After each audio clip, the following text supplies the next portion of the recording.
And now we move to the starting block, and we bring my man Chandler Rome, who covers the Astros and Major League Baseball for the Houston Chronicle. Welcome to the show.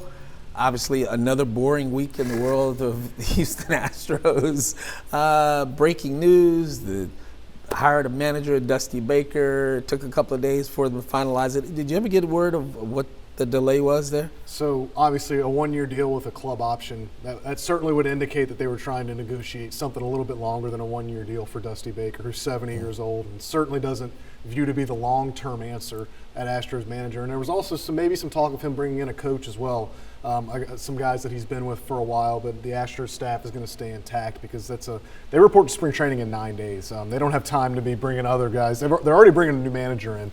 You want to lessen as much outward influence as possible. Yeah. I'm going to get into some of that when it comes to the general manager situation, which I think kind of fits there as well. But real quick, it's a one-year deal with a 1 year for the club option.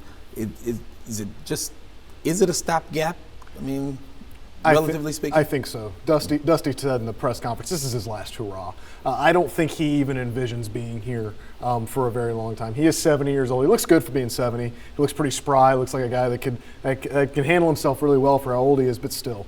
The Astros are going to want to get a more long-term fixture here, but they know in 2020 they have the team to compete for an American League pennant, maybe compete for a World Series title, something Dusty Baker doesn't have. Mm-hmm. So this was the perfect scenario for Dusty Baker to come in, maybe be that stopgap, that holdover guy before they get a long-term plan in here. Yeah. You're looking good for 17, by the way. I know you wrote a piece in the Chronicle about how Dusty is as a manager, and people that age 70 keeps coming up, but players love him, and players of all ages, young players, get into what he does. Talk about what makes him different than most managers. I talked to as many former players of his as I could, and he's a chameleon. I had one guy tell me that he shows up in cowboy boots one day and the next day he'll be in Jordans. Another guy told me that he walked into his office one time and Jamie Foxx was sitting down.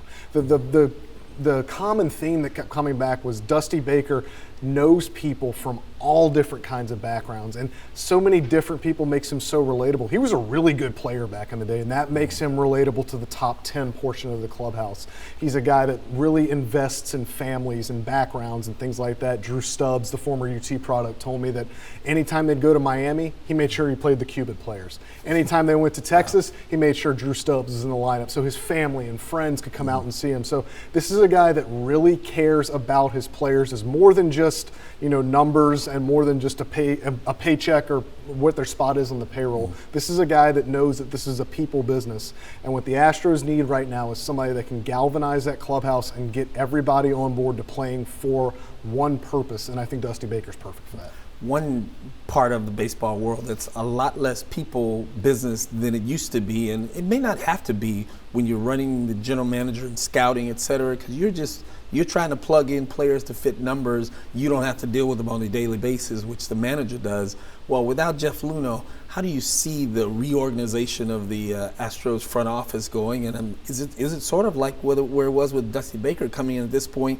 You can't run off the coaches and everyone and rebuild all of that. You don't have to rebuild the entire system. You just need a new guy up top. That's a great question, and it's something we still don't know the answer to. Jim Crane kind of talked out of both sides of his mouth during Dusty Baker's press conference, saying that they want to have somebody in place by the middle of spring training, but they also may stay pat with what they have now. So I'm not sure where he's leaning. He has interviewed 4 different candidates right now, and there are people in the organization that Jim Crane likes and that Jim Crane realizes were not part of sort of what went on in this sign stealing. And more than that, though, Rob Manfred really excoriated the Astros culture under Jeff Luhnow, right, and the baseball operations Their culture. entire style of operation, he says, should not be the way a team should operate. And it's worth noting that Jim Crane disagreed with that. He's come out publicly and said he did not believe that was true, and that there are people in this organization that kind of are the antithesis of that. Mm-hmm. Whether that is really Jim Crane's belief may dictate what happens going forward, because there are people in the Astros organization that are rising stars in the industry. Pete Patilla being one of them. They've got guys like Essen Bukhari. They've got guys like Bill Furcus, guys that Luhnow hired and Luhnow groomed, but guys that maybe Jim Crane thinks are not part of that culture problem that Rob Manfred cited. So those guys will continue to do their jobs, but Jim Crane's bringing in outside He's bringing outside candidates. You saw with the manager search, it was a very wide pool, a very wide net of candidates. I expect that again for the general manager search. And one thing about Jim Crane, he's done this before. He's run all kind of businesses and hired and fired people left and right. And Jeff Luna was out of the box hire in a general sense, and what he brought to the table. Jim Crane found him. I would not be surprised if Crane, well, I know Crane knows what he's doing and believes he'll find the right guy. I know he knows that, but I wouldn't be surprised if he actually does find a guy who can continue what they've built and keep things going. It'll be interesting. Thanks a lot, Chandler Rome. All right, thank you.